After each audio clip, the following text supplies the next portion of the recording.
ভালো কাজ করতে গেলে তৌফিকের প্রয়োজন।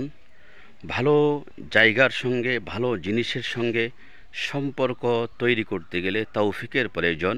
আল্লাহ পাক রব্বুল আলামিন যাকে ভালো কাজ করার তৌফিক দান করেন সেই ব্যক্তি অবশ্যই ভালো কাজ করতে পারেন। পৃথিবীতে মানুষ ভয় পায়। দুনিয়াতে চলতে গেলে কিছু ভয় আছে, মৌতের সময় মানুষের কিছু ভয় আছে, এবং কবরে কিছু ভয় আছে, কিয়ামতের ময়দানে কিছু ভয় আছে। এই ভয়গুলো আল্লাহ পাক রব্বুল আলামিন ওই বান্দার দূর করে দিবেন। ওই বান্দার ভয়গুলো দূরীভূত হয়ে যাবে, ওই বান্দার ভয় থাকবে না। আল্লাহ পাক রব্বুল আলামিন বলেছেন, তোমরা আল্লাহকে যদি আল্লাহ বলে স্বীকার করতে পারো, ইন্নাল্লাযীনা ক্বালু রাব্বুনাল্লাহ, নিশ্চয় যারা বলে আমাদের রব আল্লাহ, সুম্মা ইসতাকামু তাতানাজ্জালু আলাইহিমুল মালাইকা আল্লা তাখাফু ওয়ালা তাহজানু আবশিরু বিল জান্নাহ। দুনিয়াতে ভয় মানুষ পায় বিভিন্ন জিনিস, বিষাক্ত বড় বড় জন্তুদেরকে।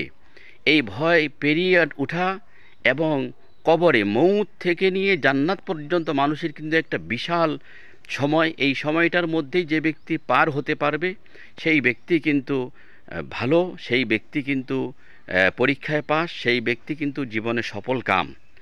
তাই আল্লাহ পাক রব্বুল আলামিনকে যারা আল্লাহ বলে স্বীকার করে নেবেন এবং আল্লাহর দেওয়া বিধিবিধান যারা মেনে চলবো আমরা, আল্লাহ তাআলার ওয়াদা হচ্ছে, যারা আমাকে আল্লাহ, আমি রব, আমি মালিককে যারা আল্লাহ বলে স্বীকার করে এবং যারা আমার অনুকরণ আমার হুকুম আহকাম মেনে চলে, তাদের জন্য কোনো ভয় নাই।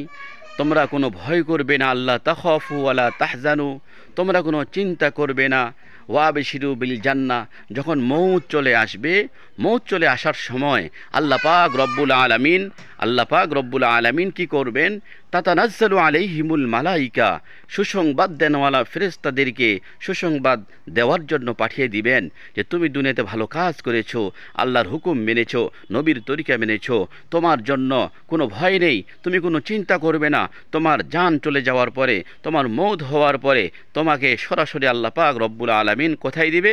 ওয়াবশিরু বিল জান্নাহ, আমরা তোমাকে জান্নাতে দেওয়ার সুসংবাদ নিয়ে চলে এসেছি। তাই আসুন আল্লাহকে ভালোবাসি, আল্লাহকে মহব্বত করি, আল্লাহকে ভয় করি, এই কথা বললে হবে না।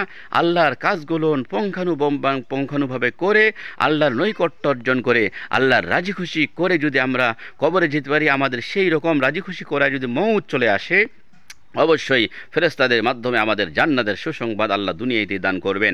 এজন্য আমরা সকলেই চেষ্টা করব আল্লাহ পাক রব্বুল আলামিনের হুকুম আহকামগুলো মেনে চলার। আল্লাহ আমাদের সকলকে সর্ব অবস্থায় আল্লাহর হুকুম আহকাম মেনে চলে আল্লাহর নৈকট্য অর্জন করে জান্নাতের সুসংবাদ দুনিয়াতে পাওয়ার মতো কাজ করে ফেরেশতাদের থেকে সেই সুসংবাদ নিয়ে আমাদেরকে কবরে যাওয়ার তৌফিক দান করুক। যারা তখন পর্যন্ত দেখলেন, ভালো লাগলে অবশ্যই দিনের স্বার্থে সওয়াবের নিয়তে অবশ্যই আপনারা ভিডিওটা সর্বোচ্চ শেয়ার করে ছড়িয়ে দিবেন। আল্লাহ সকলকে সর্ব অবস্থা ভালো রাখুক, আমিন। আসসালামু আলাইকুম ওয়া রাহমাতুল্লাহি ওয়া বারাকাতুহু।